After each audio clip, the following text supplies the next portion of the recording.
അപ്പോൾ ഇന്ന് തമിഴ്നാട്ടിലെത്തിയിട്ട് രാവിലെ തന്നെ ഞാൻ കഴിച്ചത് ട്രെയിനിൽ നിന്ന് കഴിച്ച ബാലൻസ് ഉള്ള കടലയായിരുന്നു.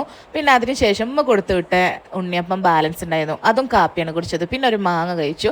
ഉച്ചക്ക് ഇതാ ഞങ്ങൾ പുറത്തുനിന്ന് വാങ്ങിയിട്ടുണ്ടായിരുന്ന നല്ല ചിക്കൻ ബിരിയാണി ഉണ്ടായിരുന്നു. ചിക്കനൊക്കെ നന്നായിട്ട് വെന്തിട്ടുണ്ടായിരുന്നു. എന്തായാലും എനിക്ക് ഇഷ്ടപ്പെട്ടു. ഉച്ചക്കത്തെ ലഞ്ച് അടിപൊളിയായിരുന്നു.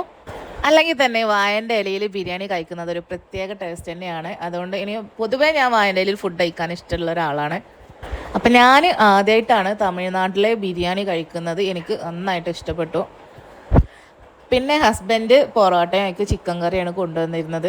അപ്പം ഈ ബിരിയാണിയിലേക്ക് ഈ കറി കൂടി ഒഴിച്ച് കഴിഞ്ഞാൽ നല്ല ടേസ്റ്റ് ഉണ്ടാകുമെന്ന് പറഞ്ഞു. പിന്നെ അതും കൂടി വെച്ച് നോക്കി. അപ്പോൾ അത് നല്ല അടിപൊളി കോമ്പിനേഷൻ ആയിരുന്നു. പിന്നെ ഞാൻ ഈവനിങ് കഴിച്ചത് നോർമലായിട്ടുള്ള ടീയും പിന്നെ ഉണ്ണിയപ്പം നമുക്ക് പിന്നെയും ബാലൻസ് ഉണ്ടായിരുന്നു. അതിലൂടെ ഞാൻ നാട്ടിൽ നിന്ന് വന്നപ്പോൾ കൊണ്ടുവന്ന ഒരു പോക്കറ്റ് കേക്ക് ഉണ്ടായിരുന്നു. പിന്നെ കുറച്ച് കഴിഞ്ഞിട്ട് ഞാനൊരു ഗ്ലാസ് കരിമ്പ് ജ്യൂസും കുടിച്ചു.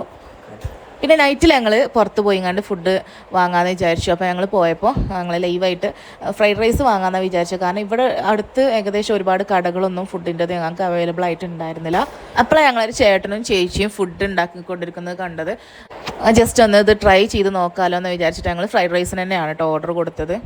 ഞങ്ങൾ പാഴ്സലാണ് പറഞ്ഞിട്ടുണ്ടായിരുന്നത്, ഞങ്ങൾക്ക് എന്നാൽ റൂമിൽ പോയി കഴിക്കാമെന്ന് വിചാരിച്ചിട്ട്. അപ്പോൾ റൂമിൽ വന്ന് കഴിച്ചു. ഞാൻ ഹോണസ്റ്റി പറയാമെന്നുണ്ടെങ്കിൽ ഞാൻ ഇതുവരെ കഴിച്ച ഫ്രൈഡ് റൈസിൽ ഏറ്റവും ടേസ്റ്റി ആയിട്ടുള്ളൊരു ഫ്രൈഡ് റൈസ് ഇത് തന്നെയാണെന്നുള്ളത് എനിക്ക് പറയാൻ പറ്റും. അപ്പോൾ ഇത്രയുള്ളൂ.